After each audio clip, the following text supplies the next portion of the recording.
안녕하십니까. 캐나다 부동산 뉴스입니다. 벌써 2020년 마지막 주 소식을 전해드리게 됐는데요. 올 한 해 다들 정말 고생 많으셨고요. 2021년 새해에는 희망찬 한 해가 될 거란 희망을 갖고 이번 주 캐나다 부동산 시장엔 또 어떤 변화가 있는지 살펴보겠습니다.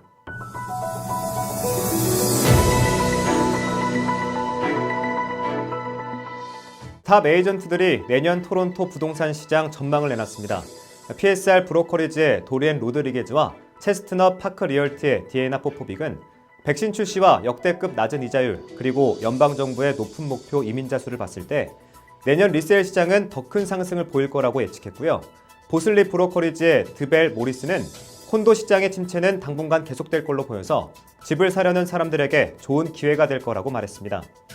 또 많은 에이전트들은 콘도 시장의 회복은 이민자와 유학생의 복귀 그리고 대부분의 사람들이 오피스로 돌아갈 걸로 예상되는 내년 하반기에 이뤄질 걸로 전망했습니다. 온타리오주가 락다운 기간 동안 전기세를 낮추기로 했습니다. 온타리오주 총리 더그 포드는 킬로와트당 8.5센트인 오프피크 가격을 할인할 거라고 밝혔습니다. 할인된 요금은 내년 1월 1일부터 28일 동안 적용되고 규제 요금을 납부하는 모든 주택과 중소기업, 농가에 자동으로 적용됩니다. 또 하이드로원은 코로나로 재정난을 겪고 있는 고객들에게 팬데믹 구호 프로그램을 제공하고 지불 유연성과 재정적 지원을 하겠다고 밝혔습니다. 올해 1월부터 11월까지 워터프론트 무스코카 부동산 판매량이 전년 대비 45% 이상 증가했습니다.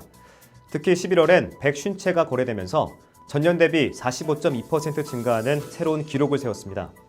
무스코카 부동산 중 워터프론트 지역이 아닌 유닛의 판매량은 282채로 전년 대비 33% 증가했습니다. 지난달 워터프론트 주택 기준 가격은 46만 3,500달러로 전년 대비 28.6% 증가했습니다. 소더비 인터내셔널 부동산의 에이전트 메리로즈 콜맨은 평소와는 다르게 추수감사절 주말 이후에도 판매가 줄지 않았고 리스팅 후 거래가 빨리 성사되고 있으며 리스팅된 가격에 가깝게 팔리고 있다고 말했습니다. BC주 부동산 시장이 내년에도 건재할 걸로 보입니다.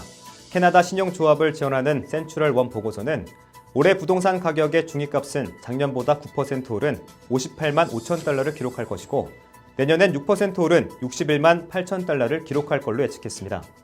또 정부가 내년 7월까지 임대료 동결을 연장한 가운데 내년 임대료엔 큰 변화가 없을 걸로 봤습니다. 하지만 2022년 경제 상황이 정상화되면 국경 규제가 완화돼서 임대 시장이 탄탄해질 걸로 예측했습니다. 올해만큼은 아니지만 캐나다 부동산 시장은 내년에도 큰 성장을 보일 걸로 보입니다. 캐나다 부동산협회는 캐나다 전체적으로 보면 내년 부동산 가격이 올해보다 9% 이상 오를 걸로 예상했습니다.